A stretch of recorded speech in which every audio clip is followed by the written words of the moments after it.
L'actualité, c'est en direct et tous les quarts d'heure sur Grand TV. Soyez les bienvenus, nous sommes le lundi 28 octobre.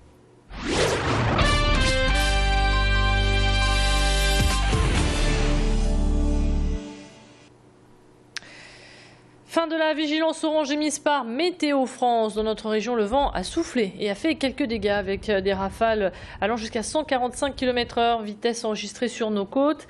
La tempête Christian, première tempête d'automne, n'a fait heureusement aucune victime, mais a perturbé le réseau ferré. Ce matin, aucun train n'a pu partir des gares lilloises en raison d'un arbre tombé sur un caténaire.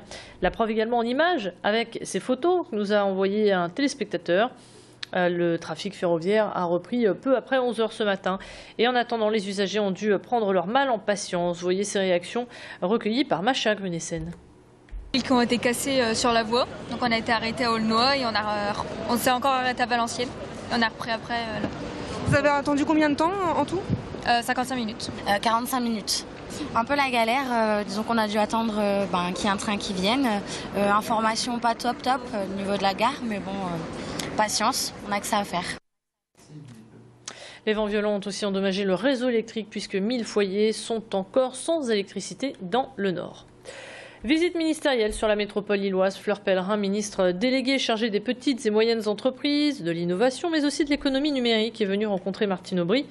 Les deux femmes ont signé la première convention intitulée France Très Haut Débit, qui promet d'ici 10 ans le déploiement de la fibre optique partout en France. Cet engagement entre l'État, la métropole lilloise et deux opérateurs va donc permettre d'étendre la rapidité de connexion, la 3G, puis maintenant la 4G. La technologie avance et vite. Désormais, les derniers mobiles peuvent surfer plus rapidement sur Internet. L'idée est également de faire venir le haut débit dans les villes rurales qui, à l'heure actuelle, sont en retard par rapport aux grandes villes. Plus de précision avec Michel François Delannoy. Demain et dans un délai court, puisque ça veut dire que d'ici 2020, toutes les familles, tous les foyers de la métropole lilloise, qu'on soit dans une petite commune ou dans une grande, seront raccordés de la même manière et au même prix pour le particulier, c'est-à-dire pas plus de 300 €, donc au très haut débit. Alors pourquoi c'est important? Parce que ça veut dire que finalement les habitants jusqu'alors pouvaient avoir ou non accès au meilleur débit, et grâce à ce dispositif, chacun aura accès donc aux meilleures performances pour avoir accès à tous les services. Et l'État financera ce plan à hauteur de 3 milliards d'euros. On poursuit avec un camp de Roms qui a été évacué ce matin à Villeneuve-d'Ascq. Il était situé sur le site du campus universitaire de Lille 1. Les familles évacuées n'auraient pas obtenu de solution de relogement. L'actualité, c'est aussi un documentaire qui suscite de vives réactions. Vendredi dernier, M6 a diffusé les images de l'évasion de Redouane Faïd, détenu à la prison de Sequedin. Il avait alors pris en otage des surveillants. La garde des Sceaux est montée au créneau pour dénoncer les conditions dans lesquelles la chaîne s'était procuré ces images de vidéosurveillance. La ministre estime que ces images valorisent des actes criminels et sont de nature à porter atteinte à la dignité des personnels pénitentiaires. Et elle n'est pas la seule à s'indigner contre ce reportage. Le syndicat local pénitentiaire Force ouvrière dénonce lui aussi ces images et exige que l'administration pénitentiaire intervienne auprès du parquet de Lille. Le syndicat pointe du doigt une malveillance à l'égard d'un traumatisme encore présent. C'est purement choquant par rapport au fait que l'instruction est encore en cours, que par conséquent on ne s'attendait pas du tout à avoir ce genre de diffusion sur les grandes chaînes de télévision. Et puis le deuxième fait est certainement le plus grave, ça concerne surtout les personnels qui ont été victimes de cette évasion, les collègues qui ont été pris en otage ou ceux qui ont vécu de près les explosions, qui sont encore actuellement sous le choc de l'événement et qui redécouvrent les images alors qu'ils n'en avaient même jamais eu connaissance. Y a-t-il des cendres radioactives sous le Grand Stade? Le dossier revient sur le devant de la scène et il est signé Alfred Leclerc. Le président de Nord Écologie Conseil et agrégé en physique envisage d'attaquer l'État pour ne pas avoir pris des mesures de prévention de santé.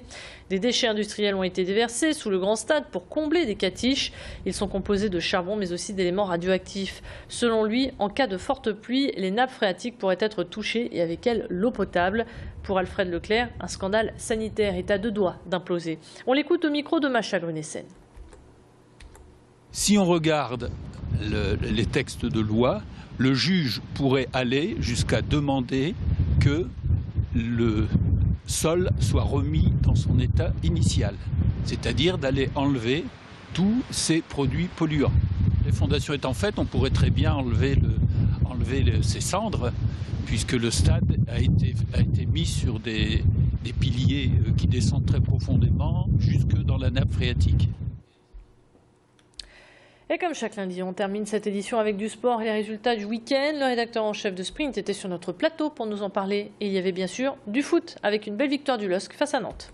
Vendredi, qui est allé gagner à Nantes, Nantes qui restait pourtant sur une belle série, Nolan Roux qui marque en fin de première période, qui a même failli marquer un doublé en début de deuxième mi-temps.